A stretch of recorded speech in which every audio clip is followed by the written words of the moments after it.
तो आज अपन पढ़ने जा रहे हैं इस चैप्टर का सबसे ज्यादा इंपॉर्टेंट पार्ट, जो कि है क्रेमर्स रूल। ठीक है, CRAMERS, क्रेमर्स रूल। अब जो क्रेमर रूल है ना, वो सबसे ज्यादा इंपॉर्टेंट है डिटर्मिनेंट में। डिटर्मिनेंट में या तो देखो क्रेमर रूल से क्वेश्चन पूछा जाएगा, या फिर ट्रांसफॉर्मेशन ऑफ डिटर्मिनेंट, जो transformation of row and column अपन ने सीखा था ना प्रॉपर्टी में, या तो वहां से क्वेश्चन पूछा जाएगा, एलिमेंट्री ट्रांसफॉर्मेशन से या फिर क्रेमर रूल से। 99% चांसेस है क्वेश्चन यहीं से पूछा जाए। क्रेमर रूल से हर बार एक क्वेश्चन पूछा जाता है, जेई मेन में भी, जेई एडवांस में भी। तो सबसे ज्यादा इंपॉर्टेंट है, आपको अच्छे से समझ आना चाहिए क्रेमर रूल। अब देखो इसमें होता क्या है, दो टाइप के सॉल्यूशन देखेंगे अपन इसमें। पहले तो अपना पहले सॉल्यूशन हो जाएगा सिस्टम ऑफ लीनियर इक्वेशंस के लिए, है ना। सिस्टम ऑफ, पहला हो गया system of linear equation.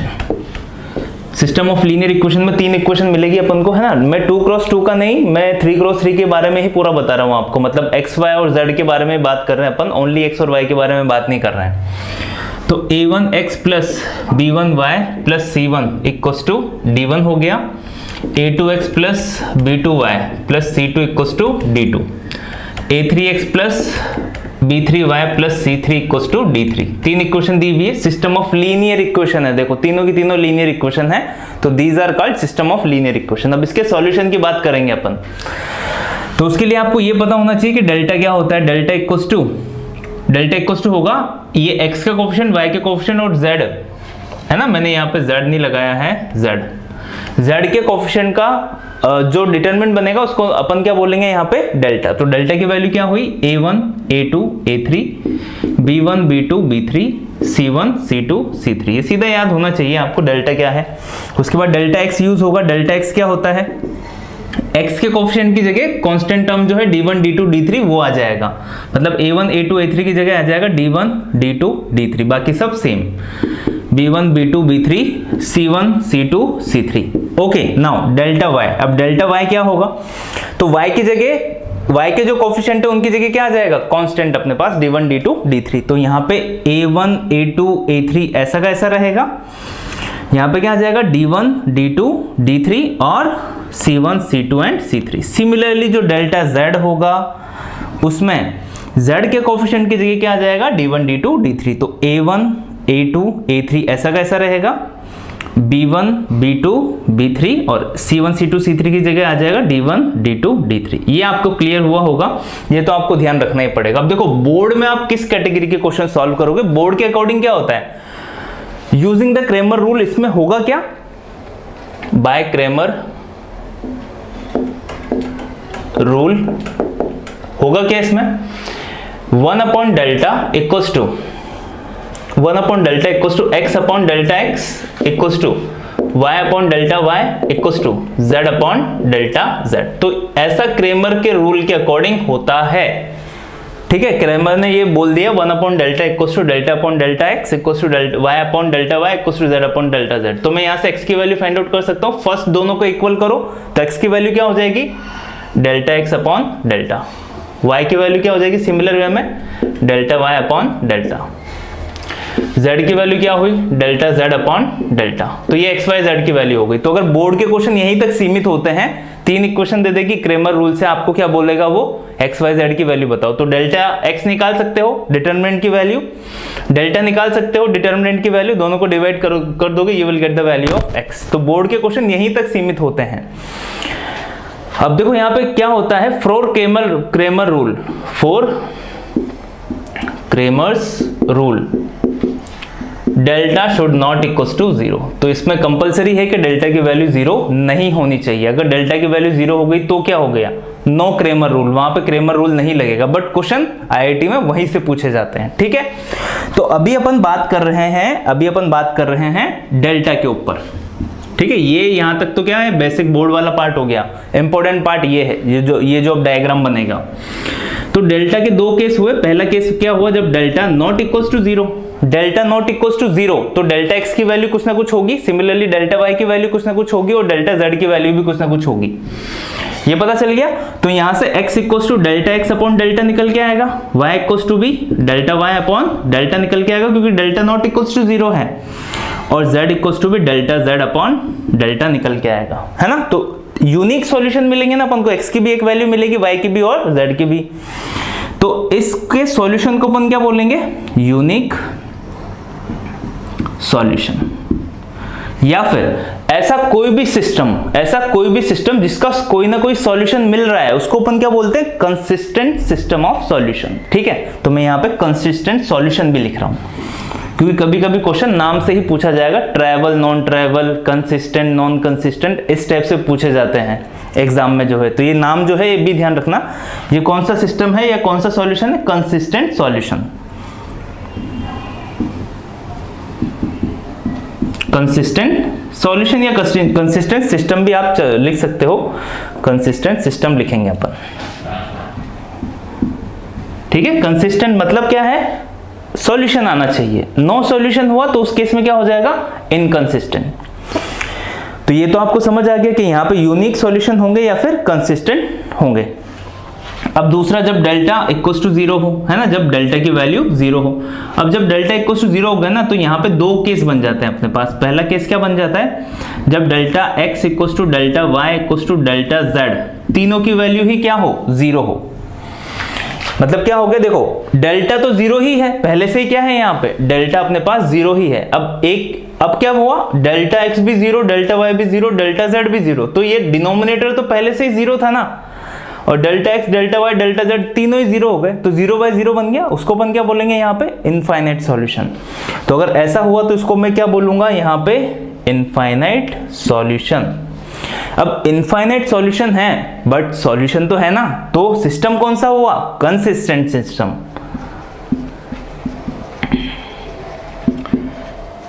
Consistent system. अब देखो ये जो अपना आंसर है, ये अपन ऐसे भी सॉल्व कर सकते हैं, मतलब जरूरी नहीं है कि आप हमेशा इसी टाइप से सॉल्व करोगे। अब देखो, जब किसी तीन कोई इक्वेशन है ना, समझो इस बात को, ये यहाँ पे 3 इक्वेशन है, तीनों इक्वेशन के इनफाइनाइट सॉल्यूशन आ रहे हैं, मतलब उसको इनफाइनाइट सॉल्यूशन सेटिस्फाई कर रहे हैं। तो ऐसा तो तभी हो सकता है ना, जब पहली वाली लाइन यही है, दूसरी वाली लाइन इसी के ऊपर है और तीसरी वाली लाइन इसी के ऊपर है, मतलब तीनों लाइन एक ही है। इसको अपन क्या बोलते हैं कोऑर्डिनेट ज्योमेट्री में, कोइंसाइडेंट लाइंस। मतलब एक लाइन हुई, इसी के ऊपर दूसरी लाइन और इसी के ऊपर तीसरी लाइन, तो उसको अपन क्या बोलेंगे, कोइंसाइडेंट लाइन। तो ये भी ध्यान रखना, ये क्या है, कोइंसाइडेंट लाइंस, है ना। कोऑर्डिनेट की बात हो रही है और ये इंपॉर्टेंट भी है, कभी कभी पूछा जाता है यहाँ से क्वेश्चन। अब कोइंसाइडेंट लाइंस के लिए रिलेशन क्या हो जाता है, a1 upon a2 equals to b1 upon b2 equals to c1 upon c2 होगा। अगर ऐसा हुआ मतलब वो लाइंस क्या है, कोइंसाइडेंट है, तीनों के तीनों जो कांस्टेंट है ना वहां पे वो सेम होंगे। ये आपको समझ आया है। ये यहां से आईआईटी में क्वेश्चन पूछे जाते हैं। देखो ये जो पार्ट है ना अपना, यहां से आईआईटी में क्वेश्चन पूछे जाते हैं। ये भी हुआ आपका क्लियर। अब दूसरे पे चलते हैं। दूसरा क्या है, when one of delta x और डेल्टा y और delta z is not equals to 0। पहला केस तो क्या बना था, जब delta x, delta y, delta z तीनों की वैल्यू 0 हो गई थी, तो उस केस में तो क्या आ गया था अपने पास, इनफाइनाइट सॉल्यूशन आ गया था। ठीक है, उसको अपन ने इनफाइनाइट सॉल्यूशन बोला या फिर कोइंसाइडेंट सिस्टम बोला या फिर कोइंसाइडेंट लाइंस भी हो गई, कंसिस्टेंट सिस्टम होगा और कोइंसाइडेंट लाइंस हो गई अपनी। और दूसरा केस क्या हुआ, जब वन ऑफ डेल्टा एक्स, मतलब डेल्टा एक्स, डेल्टा वाई या डेल्टा जेड तीनों में से एक नॉन जीरो हुआ, माना 2 जीरो हो गए, एक नॉन जीरो हो गया, मिनिमम एक नॉन जीरो हो गया, तो उस केस में अपन को क्या मिलेगा, नो सॉल्यूशन, है ना। तो ये भी ध्यान रखना, नो सॉल्यूशन कहां मिलेगा, नो सॉल्यूशन या इनफाइनाइट सॉल्यूशन, दोनों के लिए क्या होना चाहिए, डेल्टा इक्वल्स टू 0 कंपलसरी है। तो नो सॉल्यूशन। अब अगर कोई सॉल्यूशन नहीं मिल रहा है तो कौन सा सिस्टम हो जाता है, इनकंसिस्टेंट सिस्टम। तो मैं यहां पर क्या लिख रहा हूं, इनकंसिस्टेंट सिस्टम ऑफ इक्वेशन, मतलब वहां पे कोई सॉल्यूशन आपको नहीं मिल रहा है। तो ये समझ आया आपको सिस्टम ऑफ लीनियर इक्वेशन है क्या। अब सिस्टम ऑफ लीनियर इक्वेशन समझ आया ना, तो देखो दूसरा सिस्टम क्या है अपने पास, homogeneous equation of homogeneous system of linear equation. अब होमोजीनियस में क्या होगा, ये दूसरा है अपने पास homogeneous, homogeneous system of equation. अब देखो होमोजीनियस सिस्टम ऑफ इक्वेशन में क्या होता है, होमोजीनियस में जैसा मैंने आपको बताया था, x equals to kx put करो, y equals to ky put करो, z equals to kz put करो, अगर इक्वेशन वापस से आ गई तो उसको अपन क्या बोलेंगे, होमोजीनियस। तो ये आपको लीनियर तो समझ आ गया ना। होमोजीनियस में क्या होगा, ये जो d1 d2 d3 है ना अपना, ये जीरो हो जाएगा, तो वो इक्वेशन क्या हो जाएगी, होमोजीनियस। तो यहाँ पे भी जीरो, यहाँ पे भी जीरो और यहाँ पे भी जीरो हो जाएगा। ठीक है, ये अभी अपन होमोजीनियस के लिए बात कर रहे हैं, है ना। उधर जगह कम है, मैं बस डायग्राम बनाऊंगा और ये जो डायग्राम पूरा बनेगा ना, इसका फोटो ले लेना, आपको यही चीज ध्यान रखनी है। देखो जो मैं बता रहा हूँ, IIT में यहीं से क्वेश्चन पूछे जाते हैं, यही सबसे ज्यादा यूज होता है। अब होमोजीनियस में क्या हुआ, d1 d2 d3 की वैल्यू जीरो हो गई, तो क्या डेल्टा निकल के आएगा, यस डेल्टा तो निकल के आएगा, क्योंकि d1 d2 d3 डेल्टा में आ ही नहीं रहा। बट इसमें तो d1 d2 d3 आ रहा है, मतलब एक कॉलम पूरा जीरो हो गया। इसमें डेल्टा y में भी d1 d2 d3 आ रहा है, मतलब एक कॉलम पूरा जीरो हो गया, तो इसकी वैल्यू भी जीरो। और डेल्टा z में भी d1 d2 d3 आ रहा है, मतलब इसकी भी वैल्यू क्या हो जाएगी, जीरो, क्योंकि एक कॉलम पूरा जीरो हो गया। तो जो होमोजीनियस है ना, तो उसमें क्या हो जाएगा अपने पास, पहला case delta x equals to delta y equals to delta z की वैल्यू तो हमेशा ही क्या होगी, जीरो होगी। जब भी होमोजीनियस सिस्टम ऑफ इक्वेशन पूछा जाएगा आपसे, तो हमेशा delta x equals to delta y equals to delta z की वैल्यू जीरो होगी। कैसे हुई, समझ आ गया आपको। अब यहां पे देखो x equals to delta x upon delta है, y equals to delta y upon delta है, z equals to delta z upon delta है। अब जब डेल्टा x, डेल्टा y और डेल्टा z तीनों ही जीरो हो गए, तो x की वैल्यू किस पे डिपेंड करी, डेल्टा के ऊपर। अब यहां पे फिर से दो केस बन जाएंगे, देखो जब delta when delta not equals to zero and when delta equals to zero. अब देखो डेल्टा x तो जीरो है, जब delta not equals to zero हुआ तो zero upon anything, not anything, zero upon finite number. जब delta not equals to zero है ना, मतलब कुछ फाइनाइट क्वांटिटी है, 1 2 3 4 कुछ भी, तो जीरो अपॉन 1 2 3 4 रिजल्ट कितना होगा, जीरो। तो इस केस में अगर delta not equals to zero है तो delta x equals to delta y, sorry x equals to y equals to z। इसको मतलब x की वैल्यू भी जीरो होगी, y की और z की, तीनों की वैल्यू क्या होगी, जीरो। सो इस केस में x equals to y equals to z equals to zero अपन को मिलेगा। तो इसको अपन बोलते क्या है मैथमेटिक्स की लैंग्वेज में, जीरो सॉल्यूशन। जीरो सॉल्यूशन से भी क्वेश्चन पूछा जाता है, या फिर ट्राइवल सॉल्यूशन। ट्राइवल सॉल्यूशन का मतलब क्या है, निरर्थक, है ना, मतलब कोई वेस्टेज सॉल्यूशन है, मतलब 0 0 0 आ रहा है। या फिर एक मीनिंग ये भी होता है इसका ट्राइवल सॉल्यूशन का, कि तीनों जो अपना मतलब जो भी अपना रिजल्ट है ना, जो भी अपना आंसर आ रहा है वो क्या हो रहा है, अपना जीरो हो रहा है। और या फिर सारे आंसर जीरो हो जाएंगे। अगर एक नॉन जीरो हुआ ना तो उसको नॉन ट्राइवल अपन बोलेंगे। ठीक है, मतलब ट्राइवल सॉल्यूशन का मतलब क्या हुआ, all the variables are zero, सारे के सारे वेरिएबल की वैल्यू अगर जीरो हुई ना तो उसको अपन ट्राइवल सॉल्यूशन बोलेंगे। नॉन ट्राइवल, एक ना एक जो वेरिएबल होगा वो नॉन जीरो होगा। समझ में आया। अब देखो जीरो सॉल्यूशन मतलब ये कहां पे मीट करेंगे, ओरिजिन पे मीट करेंगे। जो x y z होगी ना, तीनों का इंटरसेक्टिंग पॉइंट जो है ना वो कहां पे होगा, x equals to y equals to z equals to zero कहां पे होता है, ओरिजिन। तो इंटरसेक्शन इज ओरिजिन, है ना, ये भी ध्यान रखना। इंटरसेक्शन क्या होगा, ओरिजिन। और अपन ने यहाँ पे तो लिखा ही नहीं, देखो नो सॉल्यूशन। अब दो लाइंस अगर या तीन लाइंस आपस में जा रही है या दो लाइंस आपस में जा रही है, अगर उनका नो सॉल्यूशन है ना, तो ऐसा कब पॉसिबल हो सकता है, जब दोनों की दोनों लाइन ऐसे ट्रेवल कर रही हो, मतलब इस टाइप से, मतलब दोनों लाइन पैरेलल हो। जब दोनों लाइन पैरेलल इनफाइनाइट तक जाएगी तो मतलब वो कभी कट ही नहीं करेगी। अगर कट ही नहीं करेगी तो कोई सॉल्यूशन ही नहीं होगा। जब कट करेगी ना, नॉन पैरेलल हो, कट करेगी, तभी तो सॉल्यूशन मिलेगा अपन को। ठीक है, समझ आया। मतलब अगर नो सॉल्यूशन आ रहा है ना इस केस में, यहां पे अपन ने लिखा नहीं था, इनकंसिस्टेंटली लिखा था। मतलब लाइंस क्या होगी, अगर नो सॉल्यूशन आ रहा है तो पैरेलल लाइंस।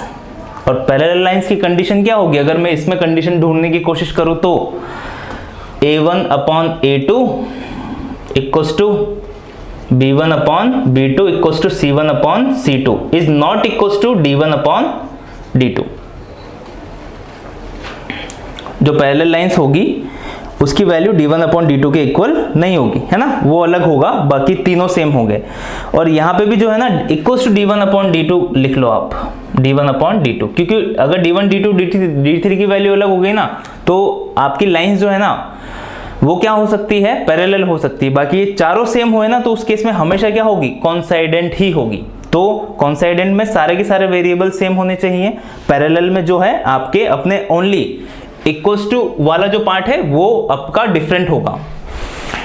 मतलब देखो ये अगर मैंने लिख लिया x plus y equals to 1 और x plus y equals to 3, तो ये पैरेलल लाइंस हैं, दोनों की दोनों क्या है, पैरेलल लाइंस है, क्योंकि कांस्टेंट अलग है बस। बट अगर मैं यहाँ पे भी 3 लिख दूंगा ना तो दोनों की दोनों लाइन क्या हो जाएगी, कॉन्साइडेंट लाइन हो जाएगी, एक के ऊपर एक, मतलब एक ही लाइन है। ये तो नजर आ रहा है आपको, है ना। तो कोऑर्डिनेट में भी मैं आपको समझाते हुए जा रहा हूँ साथ में कि करना क्या है, आपको समझ आया क्या हुआ। तो इसमें भी क्या करना है, इसमें मतलब इंटरसेक्शन कहाँ पे, ओरिजिन में, समझ में आ गया आपको, है ना। ये थोड़ा 3D में भी हेल्प करेंगे अपन को, ये जो मैं आपको ज्ञान दे रहा हूँ यहाँ पे थोड़ा एक्स्ट्रा जो है कोऑर्डिनेट वाला ना। जब डेल्टा इक्वल्स टू 0, अब देखो सोचो इसको, delta x, delta y, delta z तीनों ही पहले से क्या थे, 0 थे, तीनों ही पहले से क्या है, 0। जब डेल्टा भी 0 हो गया तो 0.0 को अपन यहाँ पे क्या बोल रहे हैं, इनफाइनाइट सॉल्यूशन। तो अगेन यहाँ पे क्या है, इनफाइनाइट सॉल्यूशन, या तो इनफाइनाइट सॉल्यूशन बोलेंगे, या फिर यहाँ पे 0 सॉल्यूशन था ना तो इसको अपन क्या बोल देते हैं, नॉन जीरो सॉल्यूशन भी बोल देते हैं। मतलब ऐसे भी क्वेश्चन पूछा जाता है, जितने भी नाम यहाँ पे लिखे हुए हैं ना वहां से क्वेश्चन पूछे जाते हैं, तो ये नाम आपको अच्छे से याद होने चाहिए। ट्राइवल सॉल्यूशन क्या होता है, जीरो सॉल्यूशन क्या होता है, कोऑर्डिनेट वाला ध्यान नहीं रखोगे तो चलेगा, बाकी जो नॉर्मल है ना, इनफाइनाइट सॉल्यूशन कब होता है, नॉन जीरो सॉल्यूशन का मतलब क्या है, अपने आप यहाँ तक आप पहुंच जाओगे, पहुंच जाना चाहिए आपको। नॉन जीरो सॉल्यूशन या फिर अपन क्या बोल सकते हैं इसको, नॉन ट्राइवल। अगर ये ट्राइवल है तो ये क्या हो जाएगा, नॉन ट्राइवल सॉल्यूशन, ठीक है। इनफाइनाइट सॉल्यूशन है, अगर इनफाइनाइट सॉल्यूशन है मतलब क्या है, कॉन्साइडेंट लाइंस, कॉन्साइडेंट लाइंस। अब उसमें कॉन्साइडेंट लाइंस है, इसका मतलब देखो d1 d2 d3 तो 0 ही है, मतलब इसमें क्या होगा, a1 upon a2 equals to b1 upon b2 equals to c1 upon c2 होगा बस। तो तीनों लाइंस क्या हो जाएगी, कॉन्साइडेंट हो जाएगी। अगर वहां पे d होता ना तो ये वाली केस हो जाता, तो कॉन्साइडेंट होती। तो समझ आया आपको क्या हुआ ये पूरा, बस इतना सा क्रेमर रूल है। अगर देखो ये वाली इमेज आपके दिमाग में सेट है तो आपसे हर क्वेश्चन बनेगा, कोई दिक्कत वाली बात नहीं होगी, हर क्वेश्चन आपको आ जाएगा यहाँ से, कोई सा भी क्वेश्चन आ जाए, क्रेमर रूल है। बट ये आपको पता होना चाहिए, देखो अपने आप, जैसे कहीं पे लिखा हुआ आ गया ट्राइवल सॉल्यूशन, तो ट्राइवल सॉल्यूशन पे यहाँ पे आप पहुंच जाने चाहिए, यहाँ से यहाँ पे पहुंच जाना चाहिए, अपने आप आपका दिमाग चल जाना चाहिए कि हाँ उसमें हो क्या रहा है, डेल्टा की वैल्यू 0 होगी या नॉन जीरो होगी। नॉन ट्राइवल सॉल्यूशन उसने बोल दिया, नॉन जीरो बोल दिया, इनफाइनाइट सॉल्यूशन बोल दिया। तो इनफाइनाइट में अपने पास 2 केस हैं, एक ये वाला हो जाता है और एक ये वाला हो जाता है। इसमें जो है अपने पास लीनियर इक्वेशन है, बट इसमें अपने पास होमोजीनियस इक्वेशन है। होमोजीनियस और लीनियर सिस्टम ऑफ इक्वेशन में डिफरेंस क्या होता है, ये सब आपको अच्छे से पता होना चाहिए। तो ये जो मैंने पूरा लिखा हुआ है ना, ये आपको अच्छे से याद हो जाना चाहिए। देखो 1 2 3 बार आप खुद लिख के देखोगे या समझ के देखोगे, इसको अपने आप पता चल जाएगा। तो इसका स्क्रीनशॉट ले लेना और अच्छे से जमा के लिख लेना। मेरी हैंड राइटिंग इतनी अच्छी नहीं है तो मे भी आपको कुछ समझने में भी दिक्कत है, बट मैंने जो भी लिखा है उसको बोला भी है, तो आप अच्छे से लिख सकते हो। तो अभी देखो अच्छे से कब आएगा, जब आप बहुत सारे प्रैक्टिस क्वेश्चंस करोगे इस पे बेस्ड। तो अभी अपन करते हैं कुछ क्वेश्चंस, उसके बाद ये जो टॉपिक है और अच्छे से क्लियर होगा। तो देखिए ये कुछ प्रीवियस ईयर वाले क्वेश्चन है अपने। जैसे पहला क्वेश्चन क्या आ गया, 3 इक्वेशन दी हुई है अपन को, हैव नॉन जीरो सॉल्यूशन। तो ABC are in AP GP HP 4 option दिए हुए हैं इस टाइप से। तो ऐसे क्वेश्चन पूछे जाते हैं। देखो क्या टर्म यूज की, नॉन जीरो सॉल्यूशन, यहाँ पे क्या टर्म यूज की, नो सॉल्यूशन, यहाँ पे नॉन जीरो सॉल्यूशन। तो ये non zero, zero solution, trivial solution, इन सभी के बारे में आपको अच्छे से पता होना चाहिए। सभी में अपन ने पॉइंट में लिखा है। अब देखो नॉन जीरो सॉल्यूशन कब हुए थे अपने पास, नॉन जीरो सॉल्यूशन था जब ये होमोजीनियस दिख रहा है ना, होमोजीनियस में जब डेल्टा इक्वल्स टू 0 था। यहाँ पे ये वाला जो सबसे लास्ट में मैंने पॉइंट लिखा था वहीं पे था, मतलब यहाँ पे क्या होगा, डेल्टा इक्वल्स टू 0 होगा। तो सॉल्यूशन में मैं सीधा ही क्या कर दूंगा, डेल्टा इक्वल्स टू 0। है ना। देखो दो केस थे अपने पास, लीनियर में भी अपने पास दो केस थे। पहला तो delta is not equal to zero, दूसरा delta equal to zero. Delta equal to zero से आईआईटी में क्वेश्चन पूछे जाते हैं। होमोजीनियस में भी अपने पास दो केस थे, delta not equal to zero और डेल्टा इक्वल टू जीरो। तो डेल्टा इक्वल टू जीरो से आईआईटी में क्वेश्चन पूछे जाते हैं, वहां पे भी आईआईटी लिख लेना, मैंने इधर तो लिख दिया था। डेल्टा इक्वल टू जीरो, तो इस डेल्टा का मतलब क्या है 1 1 1, यहाँ पे 2a 3b 4c a b c equals to 0। दो जीरो बना देते हैं, उसके बाद सॉल्व करेंगे। तो देखो जीरो बना दोगे यहाँ पे, तो r2 equals to r2 minus r1 कर दो, r3 equals to r3 minus r1 कर दो। तो r1 तो अनचेंज रहेगा, 1 2a और a r1, तो यहाँ पे 0 हो गया। 0 हो गया तो 3b r2 माइनस r1, तो 3b माइनस 2a, तो 3b minus 2a, b minus a, ये हो गया b माइनस a।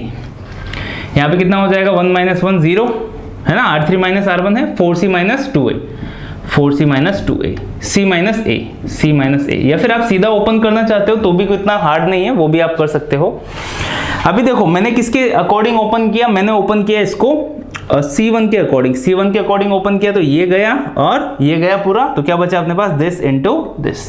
तो बस इसको सॉल्व कर लो, we will get the answer. तो कितना हुआ यहाँ पे 3b minus 2a into c minus a, c minus a minus b minus a into 4c minus 2a, b minus a into 4c minus 2a equals to क्या होगा 0, है ना, क्योंकि ये पूरा इक्वल्स टू 0 है।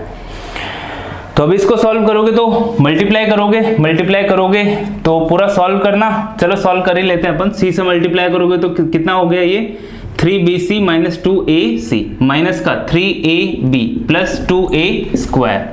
माइनस से जब आप मल्टीप्लाई करोगे, या फिर मैंने माइनस को अभी हटा दिया, तो b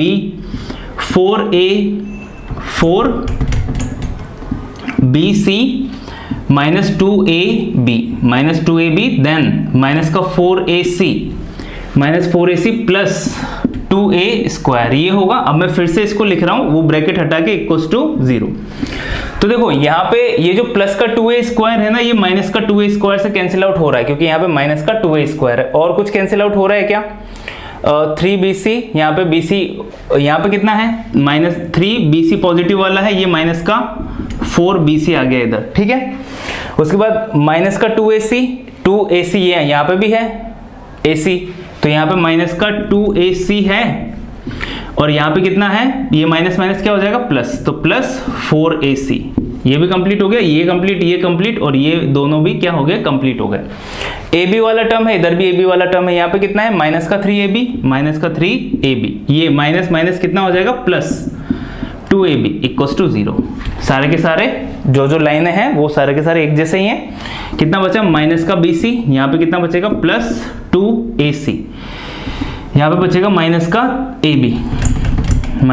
ab, दोनों नेगेटिव को उधर भेज दो, तो 2ac equals to ab plus bc, ये हुआ, ठीक है। अब देखो यहां से अपन को क्या पता चलता है, यहां से अगर आपको रिजल्ट निकालना है तो मैंने ab को उधर भेज दिया, पॉजिटिव हो गया 2ac। अभी मैंने क्या किया, अभी मैंने यहाँ पे b कॉमन आ रहा है इन दोनों में से, b कॉमन ले लो, तो b equals to 2ac upon a plus c, ऐसा हो जाएगा। ये देखो ये होगा b कॉमन आते ही a प्लस सी इधर डिवाइड कर दिया, तो b equals to 2ac upon a plus c. किस में होता है हार्मोनिक प्रोग्रेशन में। तो ABC आर इन HP। तो बढ़िया क्वेश्चन था, आप सीधे भी सॉल्व कर सकते थे। समझ आया होगा कि आपको किस टाइप से सॉल्व हुआ। अब इसके बाद जो नेक्स्ट क्वेश्चन है वो भी देखो, वो भी IIT में पूछा गया था, वो भी बढ़िया क्वेश्चन है। क्वेश्चन में क्या है, वही 3 इक्वेशन दी हुई है आपको, 3 इक्वेशन दी हुई है, और क्या बोल रखा है उसने बोला हुआ है lambda x plus y plus z equals to lambda minus 1। Lambda की वैल्यू बतानी है अपन को। दूसरा क्या है x plus lambda y plus z equals to lambda minus 1। Again x plus y plus lambda z equals to lambda minus 1। ये जो 3 इक्वेशन दी हुई है इसके लिए क्या है नो सॉल्यूशन है। अब देखो नो सॉल्यूशन कहां पे था ये याद रखो। एक तो था अपने पास linear system of equation, linear system of equation में अपन ने ये वाला ग्राफ बनाया था, और यहाँ पे भी 2 वो बने, तो इस वाले पॉइंट पे था अपने पास नो सॉल्यूशन। है ना। और कहीं पे नो सॉल्यूशन आ रहा था क्या? नहीं, और कहीं पे भी नो सॉल्यूशन नहीं आया था। यही एक पॉइंट था जहां पे अपन ना नो सॉल्यूशन आया था, यहां पे मैंने लिखा था। अगर होमोजीनियस इक्वेशन की बात करें तो होमोजीनियस में क्या थे? दो ही ग्राफ थे। जब डेल्टा नॉट इक्वल टू 0 हो, डेल्टा इक्वल टू 0, तो यहाँ पे तो जीरो सॉल्यूशन था और यहाँ पे नॉन जीरो सॉल्यूशन था, ये तो था। तो यहाँ पे तो नो सॉल्यूशन था ही नहीं।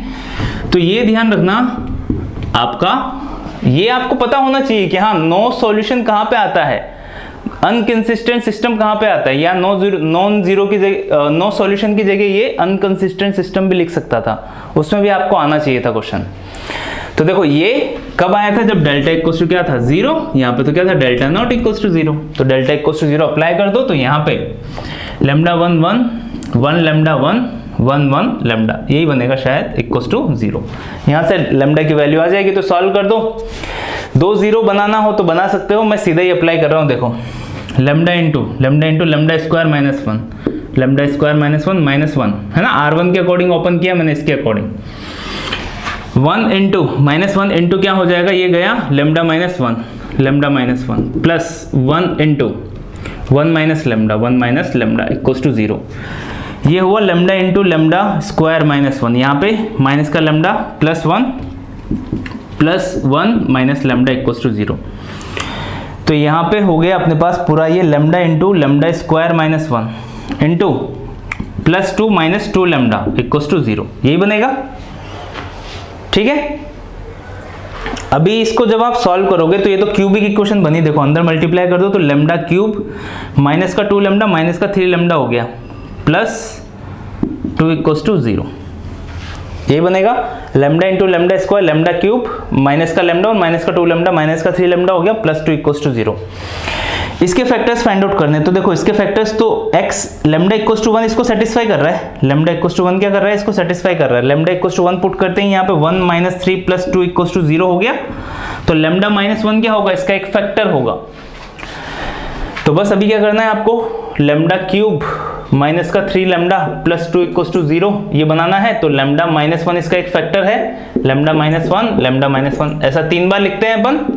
या तो ये वाला मेथड अप्लाई कर लो, ये सभी ने सीखा हुआ है, या फिर डिवाइड वाला मेथड भी अप्लाई कर लो। लैम्डा माइनस 1 से इसको डिवाइड करना, तो जो क्वोशंट होगा ना उसके और फैक्टराइजेशन करने पड़ेंगे आपको।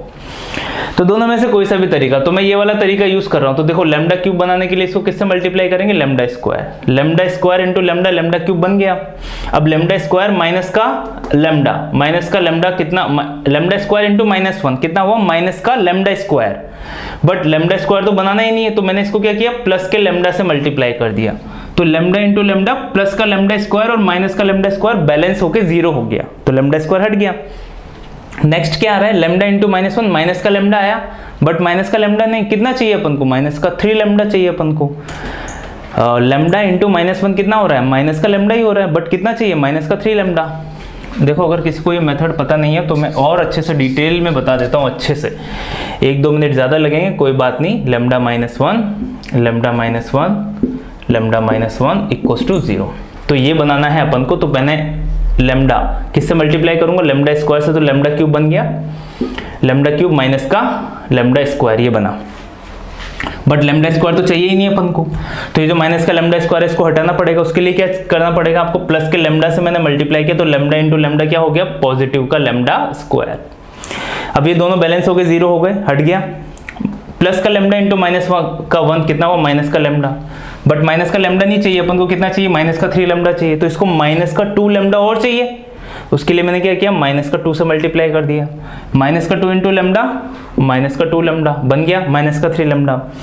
देन माइनस 2 इंटू माइनस 1 कितना हो गया? Plus 2 equals to 0। तो ये एग्जैक्टली क्या बन गया अपने पास? यही बन गया, हो गया। अब इन तीनों में से ये कॉमन आ रहा है, कॉमन ले लो। लैम्डा माइनस 1 अंदर lambda square plus lambda minus 2 equals to 0। तो यहाँ से तो लैम्डा इक्वल्स टू 1 आ जाएगा, वो तो कोई दिक्कत वाली बात नहीं है। इसको सॉल्व करेंगे। इसको सॉल्व करने के लिए फैक्टर्स क्या हो रहे हैं? इसको फैक्टर्स हो रहे हैं अपने पास 2 और 1, तो lambda square plus 2 lambda minus 2 equals to 0। Lambda common आया, लैम्डा प्लस 2 माइनस का 1 कॉमन आया, लैम्डा प्लस 2 इक्वल्स टू 0। तो लैम्डा इक्वल्स टू 2 माइनस 2 और लैम्डा इक्वल्स टू 1, और यहाँ से भी क्या आएगा? Lambda equals to 1।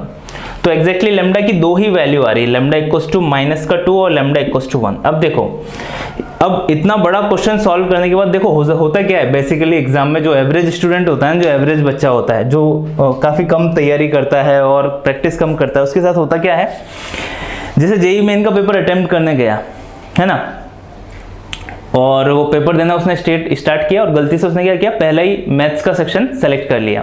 पहले मैथ्स सेलेक्ट मत करना, केमिस्ट्री सेलेक्ट करना, क्योंकि केमिस्ट्री में देखो क्वेश्चन आपको आ जाते हैं, उसमें अगर आपको थ्योरी याद है तो सीधे ही आप रिजल्ट लिख सकते हो। तो केमिस्ट्री में जो है ना, आप ज़्यादा क्वेश्चन आएंगे, आपको अटेम्प्ट ज़्यादा हो जाएंगे अगर केमिस्ट्री का पार्ट जो है अपना एवरेज हुआ तो। अगर वो हार्ड हुआ तो उसमें भी दिक्कत हो जाएगी। बाकी सब यही बोलते हैं, बाकी आप जो आपको अच्छा लगता है वही करना। बाकी जो प्रोसीजर होता है ना, उसके अकॉर्डिंग क्या होता है, सबसे पहले केमिस्ट्री अटेम्प्ट करो, उसके बाद मैथ्स, उसके बाद फिजिक्स, या फिर आप इन दोनों को इंटरचेंज भी कर सकते हो। बाकी केमिस्ट्री तो आप सबसे पहले ही अटेम्प्ट करना। क्यों? क्योंकि केमिस्ट्री स्कोरिंग होता है। आप 1 घंटे में काफी, जैसे 30 में से 25 में से आप 20 क्वेश्चन सही कर सकते हो, तो आपका कॉन्फिडेंस बढ़ेगा। अब जब कॉन्फिडेंस बढ़ता है ना, तो अपने आप पेपर अच्छा जाता है। मैथ्स में क्या होता है, अगर आपने गलती से मैथ्स स्टार्ट कर दिया तो देखो क्या होगा, पहला क्वेश्चन आपने अटेम्प्ट किया वो नहीं आया, दूसरा क्वेश्चन अटेम्प्ट किया वो नहीं आया, तीसरा क्वेश्चन अटेम्प्ट किया वो नहीं आया, चौथा वो भी नहीं आया, पांचवा वो भी नहीं आया, 6 क्वेश्चन, उसमें ये वाला क्वेश्चन आ गया अपने पास। क्वेश्चन कौन सा आ गया, ये वाला हो गया। अब अपन ने इतना सॉल्व किया और उसके 2 आंसर आ गए। अब पहला जो ऑप्शन है ना, उसी में -2 और 1 ये है, तो अपन क्या करेंगे, उचक के उसको क्या कर देंगे, ये सही आंसर है, पहला क्वेश्चन आ गया मेरे को मैथ्स में, पर वो भी क्या हो जाएगा, गलत। क्योंकि जो स्टार्टिंग वाला ज्ञान है ना, आप वो भूल गए। आप क्या भूल गए कि नो सॉल्यूशन कहां पे था, जब सिस्टम लीनियर इक्वेशन पे था, तभी तो क्या था अपना, नो सॉल्यूशन था। जब मैं लैम्डा की वैल्यू 1 पुट कर दूंगा तो देखो यहाँ पे 1 - 1 क्या हो जाएगा, 0 0 0। तो लीनियर सिस्टम ऑफ इक्वेशन किस में चेंज हो जाएगा, होमोजीनियस। अब होमोजीनियस में तो नो सॉल्यूशन था ही नहीं ना, तो ये लैम्डा इक्वल्स टू 1 आंसर में नहीं होगा। तो ये मिस्टेक होती है जब आप शांत रहते हो और जब आप हड़बड़ी में क्वेश्चन पेपर सॉल्व करते हो। और ये देखो, ये जनरल है, ऐसा नहीं कि सर ऐसा थोड़ी ना होगा, ऐसा होता है। मैक्सिमम बच्चों के साथ ऐसा ही होता है, चुनिंदा क्वेश्चन आते हैं, बाकी तो तुक्के ही मार के आते हैं। बहुत सारे जो बच्चे होते हैं ना, 70-80% जो स्टूडेंट होते हैं, उनके साथ ऐसा ही होता है। फिर उनका जो मन बोलता है ना, कि मन की आवाज़ है कि इसमें ये लगा दे, तो वो ऐसे पुट करके 70-80% पेपर कंप्लीट कर देते हैं। इसमें से कुछ सही भी हो जाते हैं गलती से। तो ध्यान रखना, ये वाली मिस्टेक मत करना। शांत रहोगे उतना अच्छे से पेपर होगा। तो ये आपने स्टार्टिंग में सोच लिया था, अपन ने सोचा था ना, बट वो अपन भूल गए और अपन ने क्या किया, पहला ही ऑप्शन लगा दिया था, बट वो गलत है। ओनली क्या होगा, lambda equals to -2 is the correct option for this question, है ना। क्योंकि अपना सिस्टम ऑफ लीनियर इक्वेशन होना भी तो जरूरी है ना। लैम्डा की वैल्यू अगर 1 पुट कर दी ना, तो वो तो होमोजीनियस हो जाएगा। होमोजीनियस में तो नो सॉल्यूशन आया ही नहीं था, अपन ने चेक किया था। तो ये भी आपको समझ आया। अब आगे चलते हैं, जो नेक्स्ट क्वेश्चन है वो क्या है, 3 इक्वेशन दी हुई है, क्या है, kx - y - z equals to 0, x + y + z equals to 0 and x - ky - z equals to 0। इन तीनों के लिए क्या है, नो सॉल्यूशन, नो सॉल्यूशन। तो अपन से क्या पूछा है, k की वैल्यू बताओ क्या होगी। अब देखो नो सॉल्यूशन कहां पे था, ये जो इसके ऊपर वाला केस है ना, वही है, डेल्टा इक्वल्स टू 0 कर दो। सॉरी, नो सॉल्यूशन नहीं, नॉन जीरो सॉल्यूशन। सॉरी, यहाँ पे क्या लिखा हुआ है, नॉन जीरो सॉल्यूशन, क्योंकि ये तो होमोजीनियस है। ये 0 देखते क्या पता चल गया मेरे को, होमोजीनियस है। अब होमोजीनियस में तो होता ही नहीं है नो सॉल्यूशन, है ना, वहां पे तो नॉन जीरो सॉल्यूशन होता है। अब देखो होमोजीनियस में जो अपन ने डायग्राम बनाया था, तो यहाँ पे क्या था, डेल्टा इक्वल्स टू 0, वहीं पे तो आया था ना नॉन जीरो। यहीं से IIT में क्वेश्चन पूछे जाते हैं, ये मैंने बोला था आपको। तो इसमें भी क्या करो, delta equals to 0। Delta equals to 0 का मतलब क्या है, k - 1 - 1 1 1 1 और 1 - k और -1, ये हुआ। तो देखो 2 0 बन रहे हैं, मैं क्या कर देता हूँ, R2 equals to R2 + R1, दोनों को ऐड कर देते हैं। तो R1 तो अनचेंज रहेगा, k - 1 - 1, इन दोनों को ऐड कर दो तो k + 1 हो गया, यहाँ पे 0, यहाँ पे 0, 1 - k और -1 हो गया। अभी कि सर किसके अकॉर्डिंग ओपन करूं, तो सबसे आसान किसके अकॉर्डिंग ओपन करना रहेगा, बताओ मुझे, इसके अकॉर्डिंग। अब ये कौन सा वाला एलिमेंट है, 2 1 वाला एलिमेंट है। 2 1 वाला एलिमेंट कौन सा होता है, ऑड, तो मतलब इसके आगे क्या आएगा, माइनस आएगा। ध्यान रखना, देखो बेसिक मत भूलना। तो मैंने इसके अकॉर्डिंग ओपन किया तो ये चला गया और ये चला गया, इसके आगे माइनस आएगा तो माइनस इंटू के plus 1 into minus 1 into minus 1 1 minus 1 into minus के, तो प्लस का के हुआ तो माइनस के इक्वल्स टू 0। दो फैक्टर्स आए, माइनस तो उधर चला जाएगा तो के इक्वल्स टू, एक तो हुआ अपने पास -1 और एक के इक्वल्स टू 1, तो दो वैल्यू आएगी के की, 1 और -1 दोनों पे ही आपका सिस्टम क्या होगा, नॉन जीरो सॉल्यूशन देगा। ठीक है, तो ये था अपना क्रेमर रूल। कुछ और क्वेश्चन सॉल्व करेंगे इस पे नेक्स्ट जो लेक्चर होगा अपना उसमें। अभी जो मिक्स जो भी टॉपिक बचे हुए हैं उस पे बेस्ड अपन प्रैक्टिस क्वेश्चन ही सॉल्व करेंगे और जो प्रीवियस ईयर में आए हुए क्वेश्चन है वो सॉल्व करेंगे। तो आज के लेक्चर में बस इतना ही। आई होप आज आपने कुछ नया सीखा होगा। थैंक्स फॉर वॉचिंग, और अगर लेक्चर्स अच्छे लग रहे हैं तो अपने फ्रेंड्स के साथ शेयर कीजिए, चैनल को ग्रो करने में हेल्प कीजिए।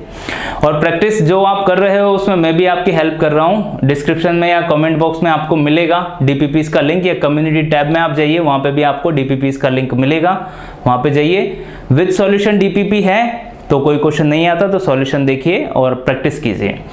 और किसी स्पेसिफिक चैप्टर की डीपीपी अगर आपको चाहिए तो किसी भी वीडियो के कमेंट बॉक्स में लिख देना, वो भी मैं आपको प्रोवाइड कर दूंगा। Thank you.